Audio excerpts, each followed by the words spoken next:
No momento exato em que a luz do Sol desaparece, por volta dos 200 metros de profundidade, algo fundamental muda na física do nosso planeta. A água deixa de ser um meio conhecido e passa a ser uma cápsula de contenção. A pressão ali não é apenas uma força física que esmaga metal. Ela funciona como uma barreira psicológica que separa a nossa realidade daquela que existe logo abaixo, onde a sobrevivência depende de estratégias que desafiam a lógica da superfície. O que acontece quando você desce além desse limite não é uma exploração de um lugar vazio, mas uma invasão a um território onde a vida se moldou para existir no escuro absoluto, sob condições que, em qualquer outro contexto, seriam consideradas fatais. Muitos pensam que o fundo do oceano é um deserto, um espaço estático onde o tempo parece não passar. A verdade é que as profundezas oceânicas funcionam como um sistema complexo de ciclos, onde a ausência de luz não significa ausência de atividade, mas sim a criação de mecanismos de percepção totalmente diferentes dos nossos. O que está escondido sob camadas de quilômetros de água salgada não é apenas uma coleção de criaturas estranhas, mas uma rede de interações que ainda não compreendemos totalmente e que revela, a cada nova expedição, o quanto o oceano ainda é um território estranho e mal mapeado para a ciência moderna. Quando observamos as chamadas zonas abissais, percebemos que o comportamento da vida ali não segue o ritmo dos ecossistemas terrestres. Enquanto na superfície a cadeia alimentar é guiada pela fotossíntese e pela abundância de luz, nas profundezas, a vida é pautada pela escassez e pela oportunidade extrema. O primeiro grande mistério dessa região é a chamada neve marinha. Pode soar poético, mas é, na verdade, uma chuva constante de detritos orgânicos, restos de organismos mortos e partículas que descem lentamente da camada iluminada em direção ao fundo. É esse material, considerado lixo para quem vive em cima, que sustenta as formas de vida que nunca viram o sol. Existe algo profundamente inquietante em pensar que o banquete de um predador das profundezas é composto, em grande parte, pelo que sobrou de um ecossistema que vive quilômetros acima de sua cabeça. Nesse ambiente, a visão muitas vezes se torna um sentido secundário ou totalmente descartável. A bioluminescência é a moeda de troca universal. Em vez de cores, o que define a hierarquia na escuridão são padrões de luz, pulsos elétricos e sombras que se movem com uma precisão cirúrgica. Aqui, um ponto de luz que parece um pequeno verme brilhando no breu pode ser a armadilha de um predador que aguarda há horas por um sinal de movimento. A evolução nessas zonas não buscou a beleza, mas a eficiência máxima na economia de energia, fazendo com que cada grama de esforço despendido tenha um propósito direto na sobrevivência ou na reprodução. A pressão hidrostática nessas regiões é uma variável constante que molda a própria estrutura das criaturas.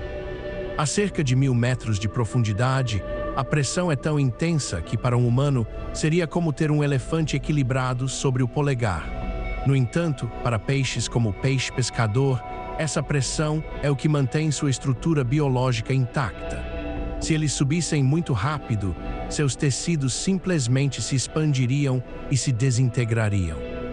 É um exemplo de como a adaptação biológica pode transformar uma condição mortal em uma necessidade vital. A ironia das profundezas é que, para habitar aquele ambiente, você precisa se tornar parte dele, submetendo-se a forças que impediriam qualquer outra forma de vida de existir. À medida que descemos para zonas ainda mais profundas, as fossas oceânicas, o cenário muda novamente. Ali, a temperatura da água é quase o ponto de congelamento e o silêncio é interrompido apenas por sons que, durante décadas, deixaram oceanógrafos perplexos. Alguns desses ruídos, captados por sistemas de hidrofones, não possuem uma explicação biológica simples.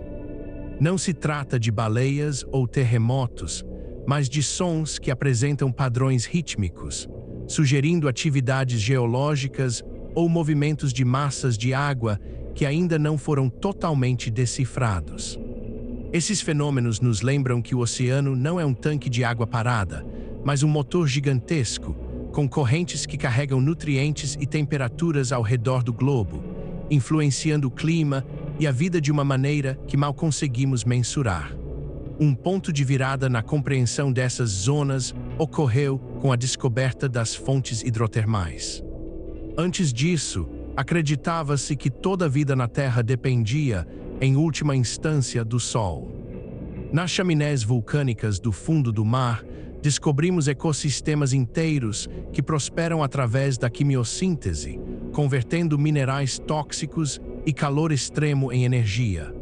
Isso quebrou o paradigma de que a vida necessita de luz solar.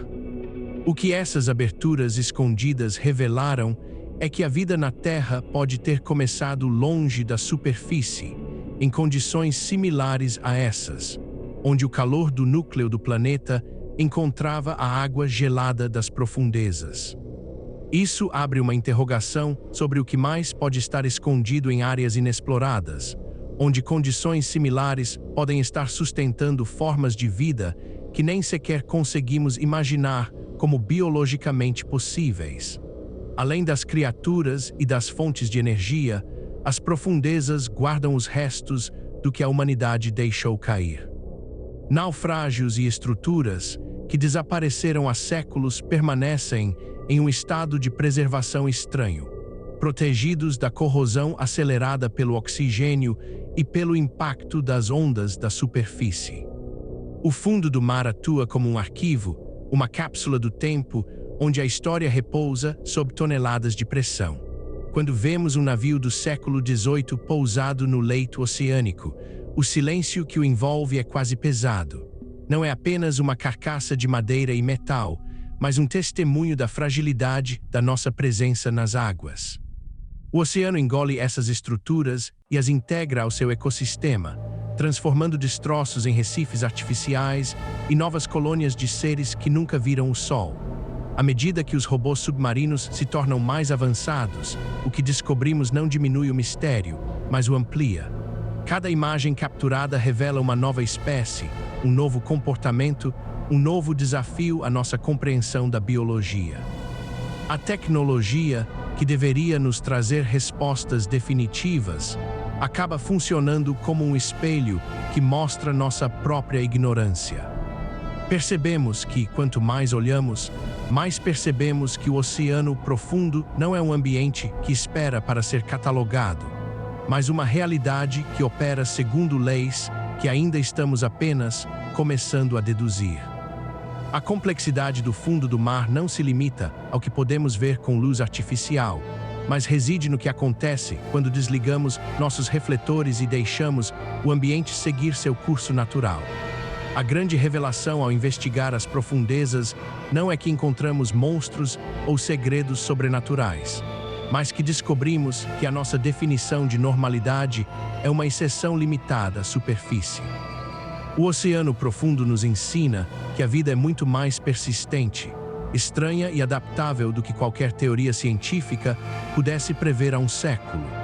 O fato de que a maior parte do nosso próprio planeta seja um lugar que não podemos visitar livremente e que mal conseguimos observar sem tecnologia pesada, coloca a nossa existência em perspectiva. Somos residentes de uma crosta fina, vivendo sobre um abismo que a cada momento continua o seu ciclo de vida sem precisar da nossa luz, do nosso conhecimento ou da nossa permissão. No fim das contas, a atração pelas profundezas não nasce do desejo de conquistar, mas do reconhecimento de que somos estranhos no nosso próprio lar. Ao observarmos a vastidão escura através da tela, entendemos que o maior mistério não é o que está lá embaixo, mas a nossa própria dificuldade em aceitar que, ali, a vida não precisa de nós para continuar. O oceano profundo permanece como o maior território inexplorado da Terra, guardando segredos que talvez nunca venhamos a conhecer, não por falta de tecnologia, mas porque as profundezas, em sua essência, não foram feitas para serem compreendidas, apenas respeitadas como o limite final da nossa realidade. O que jaz sob a superfície continuará lá, impenetrável e constante, lembrando-nos que o desconhecido não é uma falha na nossa ciência, mas uma característica fundamental do mundo em que habitamos.